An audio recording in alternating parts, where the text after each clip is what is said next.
Hi everybody, my name is Eli. I'm Jason. I'm Caden. I'm Jaden. We're the YHWH YouTube channel. And we thank you very much for hanging out with us. We are your family, and you guys are our family. We love you guys very, very much, and thank you guys for hanging out with us. We are into a awesome story of TOBIYAH and his son, Tobit. And let's go through chapter 1 and 2. What happened? Where are we at? Let's get anyone who hasn't seen this, let's fill everybody in with what exactly it is. And I'll preface this by saying there is a little tiny Torah observant family from back in the days is what TOBIYAH and his wife Kana, and they were in captivity to where nobody was keeping Torah, nobody's keeping the law, statutes, and commands of our Creator. And for those who do not know anything about us, we are the people that believe that the laws, statutes, and commandments of Genesis, Exodus, Leviticus, Numbers, and Deuteronomy are good for all time, for all generations, for everything.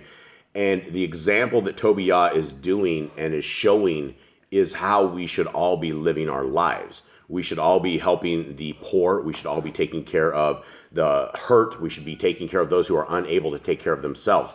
And this is why this story is an amazing story. And so yesterday, what happened yesterday, gentlemen? Yesterday, we went through, starting with the first chapter, basically get the introductions. We find out that he's in exile, that he works for a king, but he is a Torah observant person that working for the Gentiles because they are in exile. Basically, chapter 2, he does good deeds. In chapter 3, he basically celebrates the Passover. He celebrates... Wait, we're not even... Or chapter 2. Yeah, we're doing chapter 3 today, son. He celebrates the Passover, and he has basically this dead person that he takes care of until they're basically completely dead, and then he buries them after somebody's unclean, and then he basically goes blind. He basically loses... Yeah, he's sitting there, and so he's doing what they don't want him to do, which is bury the dead. Our Creator wants us to not have the dead out and exposed. If you're hung on a tree, you're supposed to have it cut down before the end of the day. That is what we are supposed to do. And he was out there burying the dead. And there was his son yesterday said, Dad, there's a person that's outside strangled outside the marketplace. That was yesterday, right? Mm-hmm. Yeah. Because I pre-read all this. So. And so he made him go immediately he went to bury the dead. And that is something, I don't know, this is a very, very cool story. So let's take a look at this and we will discuss this. I'll just read it. And if someone has anything to break into before I make it to the end, let me know. But if not, we can discuss it in. So keep your comments and stuff to the end. Even being grieved, I wept, and my sorrow prayed. And in my sorrow prayed, saying, O YHWH, your righteousness and all your works and all your ways are kindness and truth, and you judge truly and righteously forever. We're sorry about the dog lapping water, everyone. It's just the way it is. Remember me and look on me. Do not punish me for my sins and ignorance and the sins of my fathers who have sinned before you. For they did not obey your commands. Therefore you have delivered us for plunder and to captivity and to death and for a proverb of reproach to all the nations among whom we are dispersed. And now your right rulings are many and true. Deal with me according to my sins and my fathers, because we have not guarded your commands, nor walked in truth before you. Now therefore deal with me as seems best to you, and command my spirit to be taken from me, that I become dust and become earth. For it is more profitable for me to die rather than to live, because I have heard false reproaches and have much sorrow. Command therefore that I may now be delivered out of this distress and go into the everlasting place. Do not turn your face away from me.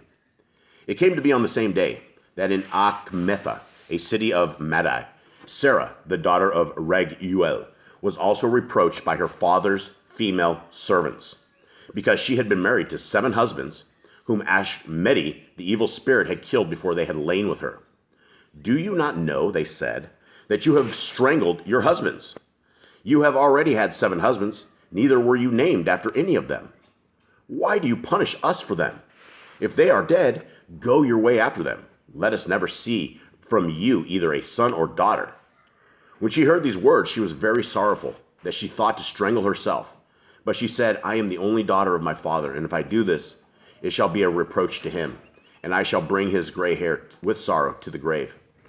Then she prayed toward the window and said, Baruch are you, O YHWH, my Elohim, and your Kodesh and esteemed name be Baruch and esteemed forever. Let all your works praise you forever. And now, O Yahuwah, I turn my eyes and my face toward you, and say, take me out of the earth, that I may hear the reproach no more. You know, Yahuwah, that I am pure from all sin with man, and that I never polluted my name, nor the name of my father in the land of my captivity.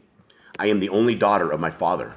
Neither has he any child to be his heir, neither any near relative, nor has he any living son to whom I may keep myself for a while. My 7 husbands are already dead, and why should I live? But if it does not please you that I should die, command that some compassion be had for me, and favor shown me, that I hear no more reproach. So the prayers of them both were heard before the excellency of Almighty Elohim. And Raphael was sent to heal them both, that is, to scale away the whiteness of Tobiah's eyes, and to give Sarah the daughter of Raguel as a wife to Tobit the son of TOבל, and to bind Ashmedi, the evil spirit, because she belonged to Tobit by right of inheritance. At the same time, Tobiah came home and entered into his house, and Sarah, the daughter of Raguel, came down from her upper room. All right, thoughts? We're at the end of this. This is the end of this. That was the end of that. So, I mean, so Okay. it seems like it's all planned out. It seemed like she was meant for Tobiah, so... Yeah, so we have a name of an evil spirit, right? And this evil spirit is able to kill her 7 husbands, and they are To, like, take over her and, like, she just, like, beats them up till they die, or... this is before that. So this what happens is before they ever make it to the marriage bed, somehow he dies. They die, and so it is the point where 7 husbands have come and gone, and that kind of remember when Messiah Yahushua, they were talking about the if they have 7 wives, what would happen or something of the sort. Who would have them in the Shemaim? And Messiah says you neither know what's in the scriptures or not, because there's no marriage or any of that in the Shemaim. So we have Sarah, who had her father's female servants who were sitting there messing with her, and they're saying, we don't want to see a kid from you. You've strangled 7 husbands. Now, these are the servants. These are the slaves. So if there's people to make fun of you, that is probably worse feeling than other feelings. It's to have the people who are essentially slaves in your house making fun of you. And so this was her prayer. Her prayer was to die. She wanted to die. And if not, she wanted her reproach to be taken away and for Yah to find some favor on her. So this is a very interesting story. Anyone have any final thoughts on this? Not really, except the angel comes down he has a mission. Yeah, in mission. Yeah, and this is Raphael, right? This is not just an angel. This is the angel, one of the great ones. And he had a mission. And so I guess if you can see the power of our Creator is that there's always a plan, and there's always something going on, and you never know when one of the messengers of Yah have been sent on a mission to help you, right? You don't know. We would never know. The messengers of Yah look just like every other human being. We would not know unless it's revealed to us. And this is the power, the supernatural power that our Creator has for those who walk in His laws, statutes, and commandments.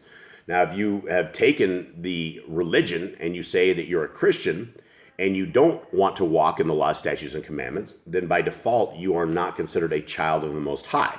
You're considered a child of the devil, because that's what the devil does. The devil loves to be evil, and the devil loves to be oppressive to our Creator and oppressive to His people. So we encourage everybody to read Genesis, Exodus, Leviticus, Numbers, Deuteronomy, and be like the family of Tobiah and Toby and Kana. They were keeping laws, statutes, and commands when it wasn't popular, when it was getting them hurt. And I think it was the first chapter, Tobiah got all of his stuff taken away because he was burying the dead. They came and they took all that he had. The only thing he had left was his wife and his son. So it doesn't mean just because you're in Torah that everything great is going to happen to you. What's great is going to happen to you is that we have a shot at the kingdom to come, and we have a shot for our soul, because right now, if we don't keep the law, statutes, and commands, there is no shot for our soul. All right, guys, thank you very much, everybody. We love you all. I hope you have a wonderful day. We'll see you tomorrow. All right, Shalom.